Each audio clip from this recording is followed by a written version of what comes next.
कि बहुत सारे स्टूडेंट्स का ड्रीम होता है आके पढ़ने का। तो जीमैट दिया था, तो जीमैट में इसको बुलाया था। उसके उस स्टैचू के पास लेके आपको दिखाती हूँ, कम। तो गाइस हम फाइनली चर्च के अंदर से बाहर आ चुके हैं। तो गाइस आज है हमारा डे 2 इन बोस्टन। तो हम इस समय ठहरे हुए हैं वेस्ट वेस्टर्न में, आपको दिखाती हूँ। पीछे है वहाँ पे उनका रेस्टोरेंट, और बस अभी हम कर रहे हैं अपने होटल से चेकआउट। तो सामने दिखाती हूँ। ओह यहाँ पे तो बहुत ठंड है, बहुत ज़्यादा ठंड है। हमारे सामने हाईवे है और गाड़ियाँ क्या स्पीड से चल रही हैं। अब गुलाब देखो, ये मुरझा गया ठंड की वजह से। और वहाँ पे हमारे यहाँ आसपास और भी बहुत सारे होटल्स हैं।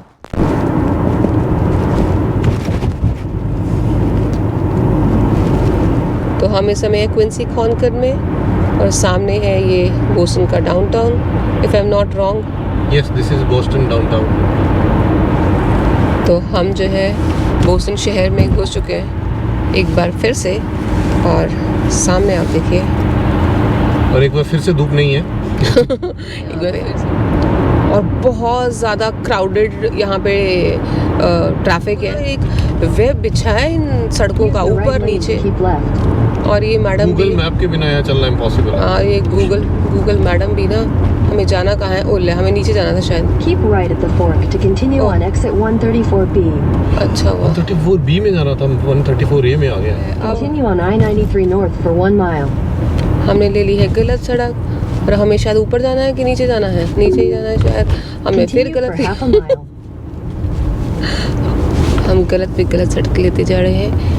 और अभी है आगे चाइना टाउन, और यहाँ पे भी चाइना टाउन है। बोस्टन हेवीली पुलिस सिटी नहीं लगी मुझे। न्यूयॉर्क में तो हर एक ब्लॉक के बाद आपको 3-4 पुलिस वैन दिख जाएंगे। अब एक और टनल आ गई है।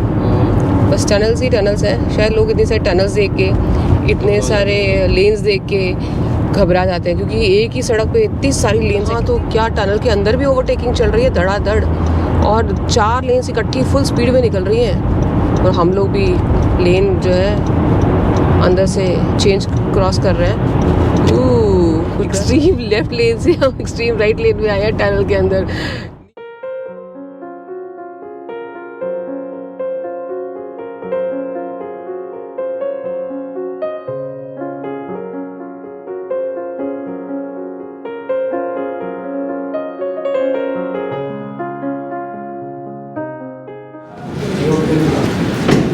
तो गाइज़ हम पहुंच चुके हैं हार्वर्ड स्क्वायर। तो सामने वहाँ पे है हार्वर्ड स्क्वायर। तो गाइज़ हम फाइनली हैं हार्वर्ड स्क्वायर में। ये हार्वर्ड में कैम्ब्रिज के अंदर बहुत ही रिनाउंड प्लेस है। यहाँ बहुत सारे गिफ्ट शॉप्स हैं, बहुत सारे रेस्टोरेंट्स हैं, और बच्चों के लिए बहुत अच्छी जगह है, क्योंकि सारे स्टूडेंट्स यहाँ पे आके मतलब कुछ गिफ्ट्स खरीदने, सोवीनियर्स खरीदने, या रेस्टोरेंट में जाना है, बैंक जाना है, तो सारी फैसिलिटीज़ इस हार्वर्ड स्क्वायर में अवेलेबल हैं। तो आप देख सकते हो, पैन करो ज़रा, सबको दिखा दो। धीरे धीरे, इतनी फास्ट नहीं आएगा। तो हम इस समय हैं हार्वर्ड स्क्वायर में, और मेरे आसपास आपको बहुत सारे बैंक, रेस्टोरेंट्स और सोवीनियर्स एंड गिफ्ट शॉप दिखेंगे। तो मैं दिखाती हूँ आपको। वहाँ देखो, Harvard University employee credit union, ये है इनका सिटीज़न बैंक, और ये हार्वर्ड ट्रेन्स एंड बसेस का सबवे। TVS फार्मेसी है, जहाँ से कि आपको सारी दवाइयाँ वगैरह मिल जाएंगी। और सामने है कैम्ब्रिज विजिटर्स इंफॉर्मेशन सेंटर।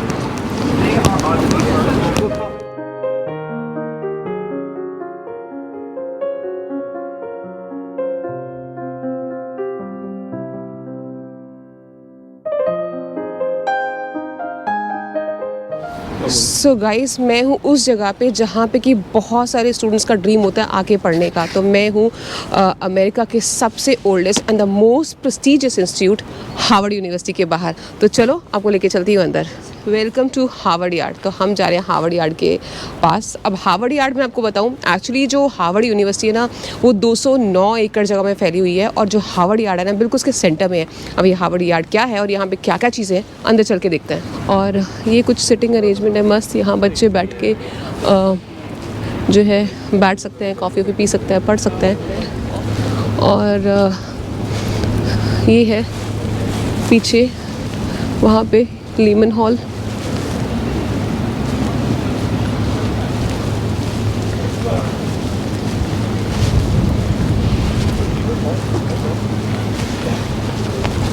तो आज मेरा जो सपना था ना हार्वर्ड में आने का, पढ़ने का नहीं, आके देखने का। पढ़ने का था वो तो पूरा नहीं हो सकता, but to see that place, to feel that place कि वो जगह कैसी दिखती है जहाँ सब बच्चे आकर ना पढ़ने का सपना देखते हैं।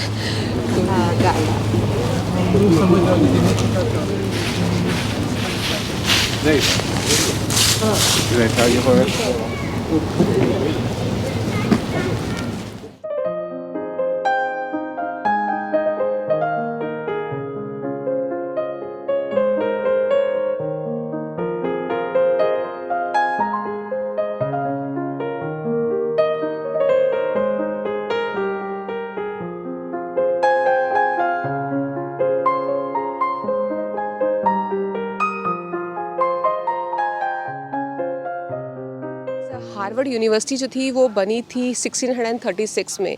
तब ये एज अ रिलीजियस इंस्टीट्यूट बनी थी, इसीलिए आप पीछे देखो एक मेमोरियल चर्च भी अगर आपको दिख रहा हो पीछे वाइट कलर का। बट अब जो है ये है एक private ivy league research institute. और मैं बताऊँ इस यूनिवर्सिटी का नाम पड़ा था एक ब्रिटन क्लर्गीमैन थे जिनका नाम था जॉन हार्वर्ड, और उनका स्टैचू जो है वो पीछे लगा हुआ है। उनकी स्टैचू की भी एक बहुत इंटरेस्टिंग कहानी है, उस स्टैचू के पास लेके आपको दिखाती हूँ। कम So I don't know that there's much, Harvard Square is out there, but it's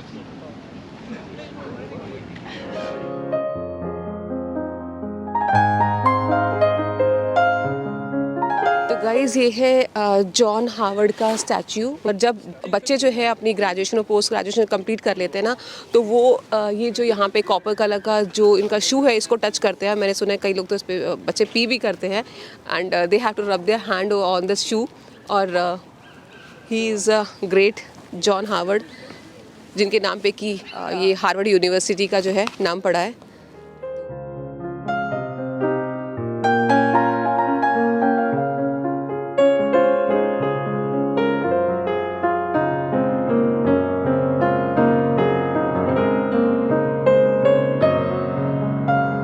ये जो हार्वर्ड यूनिवर्सिटी कैंपस है ना 209 एकड़ की ज़मीन पे फैला हुआ है। और ये जो हार्वर्ड यार्ड है ना बिल्कुल इसके सेंटर में है जहाँ मैं अभी खड़ी हूँ। और इसके आसपास है एक मेमोरियल चर्च और मैसाचुसेट्स हॉल, यूनिवर्सिटी हॉल और लाइब्रेरी है। और लाइब्रेरी से याद आया, जो यहाँ पे हार्वर्ड की लाइब्रेरी है ना, ये पूरी वर्ल्ड की one of the biggest academic library है। इनके पास कुछ 79 इंडिविजुअल लाइब्रेरीज हैं जिसके अंदर की 20 मिलियन से भी ज़्यादा आइटम्स रखी हुई हैं। तो मैं आपको ये सारी चीज़ें करके दिखाती हूँ। मेमोरियल हॉल भी दिखाऊंगी, मैसाचुसेट्स हॉल भी दिखाऊंगी, और यहाँ पे इनकी जो एकेडमिक बिल्डिंग्स है ना, जैसे कि facility for the science and arts, वो भी इसी के आसपास है। यानी कि जो हार्वर्ड यार्ड का जो ये सेक्शन है इसके आसपास ही। फिलहाल तो आपको लेके जाती हूँ इनके मेमोरियल चर्च में, और दिखाऊंगी लाइब्रेरी, और साथ में दिखाऊंगी यूनिवर्सिटी हॉल।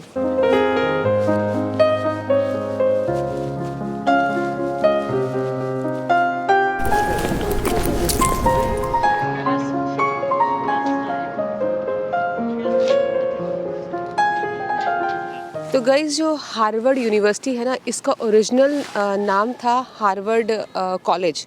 अब इसे हार्वर्ड यूनिवर्सिटी कहते हैं, और ये कैम्ब्रिज मैसाचुसेट्स में है, जो मैं आपको बताना भूल गई। और मेरे पीछे जो है ये है वाइडनर मेमोरियल लाइब्रेरी, और इसके अंदर हम तभी जा सकते हैं अगर हमारे पास हार्वर्ड का आईडी कार्ड है या आप गेस्ट हैं, नहीं तो आप यहाँ पे नहीं जा सकते। तो इसलिए हम अंदर एंटर नहीं कर सकते, बाहर से आपको दिखाएंगे। तो अब बिल्कुल अगर मेरे पीछे पैन करेंगे ना तो है मेमोरियल चर्च, और पीछे ये सुंदर सा है मेमोरियल चर्च। और मैं आपको बता चुकी हूँ क्योंकि स्टार्टिंग में जब ये इंस्टीट्यूट शुरू हुआ था तब ये शुरू हुआ था एज अ रिलीजियस इंस्टीट्यूट, यहाँ प्रीचिंग होती थी। और इसके बाद जो है ये दुनिया की सबसे प्रेस्टिजियस यूनिवर्सिटी बन गई। और आप आसपास के स्ट्रक्चर बोस्टन में एज वेल एज यूनिवर्सिटी में, क्योंकि बहुत पुरानी यूनिवर्सिटी है, आप देखो जो पूरा स्ट्रक्चर है ना बिल्डिंग के, वो पूरे के पूरे जो है ब्रिक स्ट्रक्चर है और क्रिम्जन कलर के है। इस पूरा देखो पूरा का पूरा ब्रिक स्ट्रक्चर है। और मैं कोशिश करूँगी, हमें अलाउ करते हैं ना तो अंदर जाके थोड़े से ग्लिम्स इस चर्च के लेने की कि चर्च जो है अंदर से कैसा दिखता है। अच्छा, आपको मैं इंट्रोड्यूस करवाऊँगी तो मैं आपको तपोज्योति से इंट्रोड्यूस करवाऊंगी। इन्होंने येल से अपना MBA किया था, तो ये बताएंगे पूरा प्रोसेस क्या है, क्या क्या करना चाहिए येल में अंदर एंट्री लेने के लिए, और थोड़ा सा हार्वर्ड के आर्किटेक्चर के बारे में बताना। तो मैं 2017 में पहली बार आया था येल में, वो मेरी US में भी पहली बार थी, इसके पहले मैं इंडिया में था। तो जैसे हर स्कूल में MBA के होते हैं, तो मैंने वैसे ही GMAT दिया था, तो GMAT में स्कोर आया था, उसके बाद अप्लाई किया था, येल से कॉल आई थी, उसमें इंटरव्यू हुआ था और फिर फाइनली एडमिशन हुआ था। Just entrance and interview and that's it. Yes, but जैसे हार्वर्ड में तो यहाँ पे बहुत कुछ देखते हैं कि बच्चों ने APs कितना किया, एक्स्ट्रा करिकुलर एक्टिविटीज कितनी की है, तो कम्युनिटी सर्विसेज, वो वहाँ पे भी थे, लाइक वो भी देखते हैं, but that is part of the application, जहाँ पे आप अपनी स्कोर के साथ अपनी प्रोफाइल पूरी सबमिट करते हो, और वो फिर अपनी एप्लीकेशन में सब कुछ देखते हैं, आपने पहले कहाँ काम किए, पहले किसके साथ काम किए, और कहाँ स्कूल में गए थे, GPA क्या था, अपने एक्स्ट्रा करिकुलर्स क्या किए थे, और ये सब देखते हैं, और इसके बाद ही आपको इंटरव्यू में बुलाए जाते हैं। यानी हार्वर्ड, येल और MIT जैसे अगर इंस्टीट्यूट में अगर आप जाना चाहते हो ना, खाली पढ़ाई ही ज़रूरी नहीं है, इसके अलावा एक्स्ट्रा करिकुलर एक्टिविटीज़, इसके अलावा आपने कितनी कम्युनिटी सर्विसेज की है, आप स्पोर्ट्स में कितने फिट हो, वो सब भी बहुत मैटर करता है। तो बच्चों को पढ़ाई के साथ साथ आप एक्स्ट्रा करिकुलर एक्टिविटीज़ और स्पोर्ट्स के लिए भी प्लीज़ एनकरेज करें। और नहीं, बिल्कुल बहुत ही ज़रूरी है ये चीज़ है। तो बट आप एक बार यहाँ पे आ जाओगे तो आपको दिखेगा कि अगर आप इंडिया में हो या अगर आप US में नहीं पढ़े हो इसके पहले, तो आपको दिखेगा माहौल बहुत ही डिफरेंट है। अच्छा। जैसे इंडिया में काफ़ी सारे कोर्स, जैसे मैं इंडिया में पहले पढ़ा था, तो इसीलिए मैं इंडिया का रिलेट कर सकता हूँ। वहाँ पे जो पढ़ाई होती है काफ़ी बुकिश होती है, काफ़ी हार्ड स्किल्स पे होती है। यहाँ पे एटलीस्ट ग्रेजुएट लेवल पे, अगर आप प्रोफेशनल लेवल सर्विसेज पे नहीं हो, जैसे इंजीनियरिंग या मेडिकल में नहीं हो, तो काफ़ी हद तक सॉफ्ट स्किल्स के ऊपर ध्यान दिया जाता है। जैसे interpersonal skills, networking skills, presentation skills, इन सब चीज़ों पे, और काफ़ी हद तक दिया जाता है नेटवर्किंग के ऊपर कि जैसे आप किसके साथ मिल रहे हो, लाइक, तो वो एक बहुत बड़ा फैक्टर हो जाती है स्कूल की।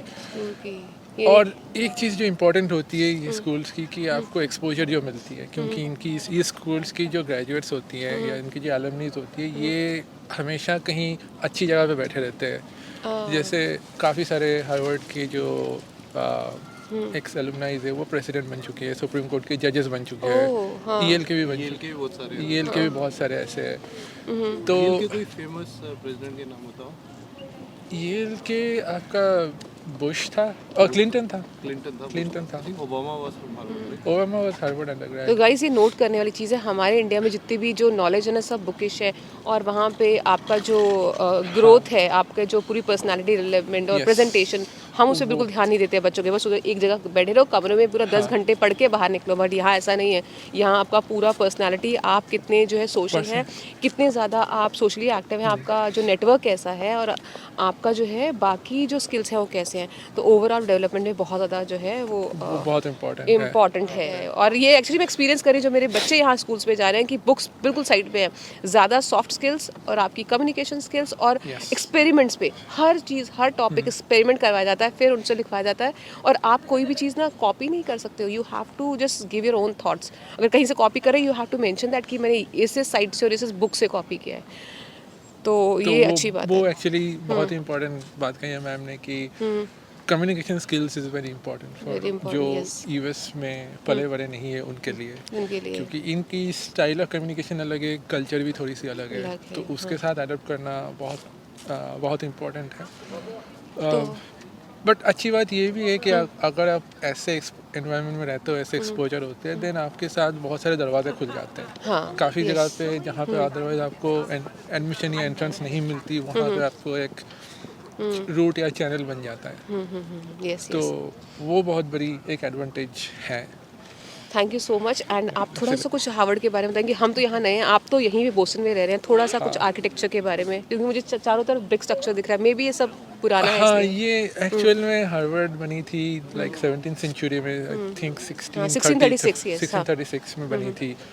तो उस टाइम पे तो ऑब्वियसली US आज़ाद नहीं थे, US ब्रिटिश कॉलोनी थे, कॉलोनीज के बने थे। तो काफ़ी सारा इन्फ्लुएंस जो है हार्वर्ड के आर्किटेक्चर में, वो भी लाइक ब्रिटेन से आता है। ब्रिटिश के जो उस टाइम की जो स्ट्रक्चर्स हुआ करते थे, अभी तो खैर लाइक उसके बाद बहुत सारे बिल्डिंग्स बने, तो दे हैव इवॉल्व्ड, बट काफ़ी सारी चीज़ें उनकी इन्फ्लुएंस से बनी है। जैसे ये रेड ब्रिक स्टोन्स जो है, वो भी काफ़ी सारे आपको ये अच्छा, चर्च- मैंने सुना है कि जब आपकी ग्रेजुएशन पूरी हो जाती तब भी आपको शायद चर्च ले जाया जाता है। वो येल में था। अब यहाँ पे है हार्वर्ड कि का नहीं पता मुझे- नहीं, हाँ। हार्वर्ड का मुझे नहीं पता, बट हाँ एक है। और एक चीज़ और बात एज अ है, मार्क ऑफ जैसे respect like you have graduated from this, तो एक चीज़ और है, जैसे इन सब यूनिवर्सिटीज़ जो भी है, एक्चुअली सिर्फ आईवी लीग नहीं है, बाकी सारे कुछ भी है जिनके डिग्रीज जो है वो लैटिन में लिखी जाती है, डिप्लोमा। ओके। इसका लाइक हिस्ट्री मुझे नहीं पता क्यों है। Like which are the best courses? in Harvard की लॉ स्कूल जो है बहुत ही अच्छे माने जाते हैं। लाइक इनके जो प्रेसिडेंट थे, राष्ट्रपति बराक ओबामा, वो भी वहाँ के पढ़े हुए हैं। तो इसके अलावा हार्वर्ड के मेडिकल स्कूल बहुत प्रसिद्ध है, हार्वर्ड के बिजनेस स्कूल बहुत प्रसिद्ध है, और अंडरग्रेड तो है ही, लाइक अंडर ग्रेजुएट के जो प्रोग्राम है। और ये हार्वर्ड कैंपस कितना मतलब ऐसे ना शांत लग रहा है, पीसफुल लग रहा है। कोई बच्चा नहीं भी पढ़ना चाहेगा ना इस इतने सुंदर स्ट्रक्चर्स में और इतने सुंदर एनवायरनमेंट में, तो पीसफुल एनवायरनमेंट ना आपका खुद ही मन करेगा कि मैं यहाँ पे चेयर लगा के पढ़ लूँ। चलो, थैंक यू सो मच। और अभी हम जाएंगे चर्च के अंदर और थोड़े बहुत यहाँ फ़ोटो क्लिक करवाता है। थोड़ा सा अंदर जाएंगे इस वाइडनर मेमोरियल लाइब्रेरी के। तो चलो थोड़ा सा आपको अंदर से दिखाती हूँ कैसी है।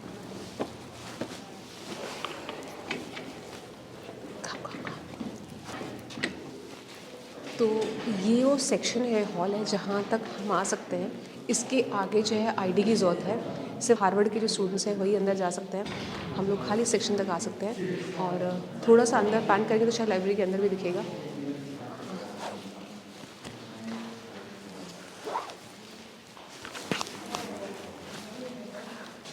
You need Harvard ID for entry. You have to go inside. तो गाइस, हम हैं मेमोरियल चर्च के बिल्कुल बाहर और बहुत तूफ़ानी जो है इस टाइम पे हवा चल रही है। तो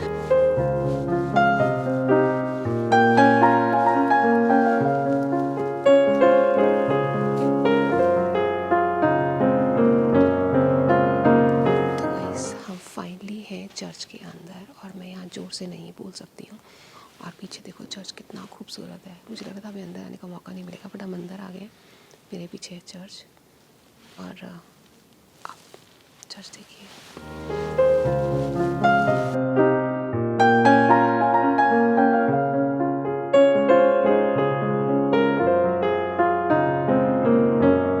ये जो पीछे गोल्डन कलर वाला दिख रहा है ना आपको, ये म्यूज़िक इंस्ट्रूमेंट है। बहुत बड़े साइज़ में बना के रखा है इन्होंने।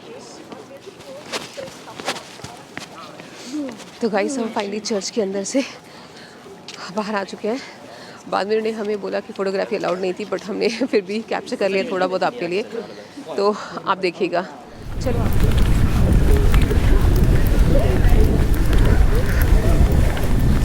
चेयर पे हार्वर्ड यार्ड के अंदर बैठी हूँ और मस्त हार्वर्ड यूनिवर्सिटी कैंपस को जस्ट देख रही हूँ, एंजॉय कर रही हूँ। चलो चलते हैं, बहुत लेट हो रहे हैं, मुझे आपको और भी बहुत कुछ दिखाना है। Let's go.